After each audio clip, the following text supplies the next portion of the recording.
സങ്കീർത്തനം 142. പരിത്യക്തന്റെ പ്രാർത്ഥന.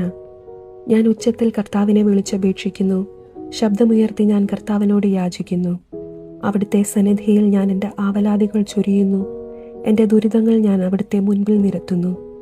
ഞാൻ തളരുമ്പോൾ എൻ്റെ വഴി അങ്ങ് അറിയുന്നു. ഞാൻ നടക്കുന്ന വഴിയിൽ അവരെനിക്ക് കെണിവെച്ചിരിക്കുന്നു. വലതുവശത്തേക്ക് നോക്കി ഞാൻ കാത്തിരിക്കുന്നു. എന്നാൽ ആരും എന്നെ ശ്രദ്ധിക്കുന്നില്ല. ഒരു രക്ഷാകേന്ദ്രവും എനിക്ക് അവശേഷിക്കുന്നില്ല. ആരും എന്നെ പരിഗണിക്കുന്നില്ല. കർത്താവെ, ഞാൻ അങ്ങയോട് നിലവിളിക്കുന്നു. അങ്ങാണ് എൻ്റെ അഭയം, ജീവിക്കുന്നവരുടെ ദേശത്തുള്ള എൻ്റെ അവകാശം എന്ന് ഞാൻ പറഞ്ഞു. എൻ്റെ നിലവിളി ശ്രദ്ധിക്കണമേ, എന്തെന്നാൽ ഞാൻ അങ്ങേയറ്റം തകർക്കപ്പെട്ടിരിക്കുന്നു. പീഡിപ്പിക്കുന്നവരിൽ നിന്ന് എന്നെ രക്ഷിക്കണമേ. അവർ എൻ്റെ ശക്തിക്ക് അതീതരാണ്. തടവറയിൽ നിന്ന് എന്നെ മോചിപ്പിക്കണമേ. ഞാൻ അങ്ങയുടെ നാമത്തിന് നന്ദി പറയട്ടെ.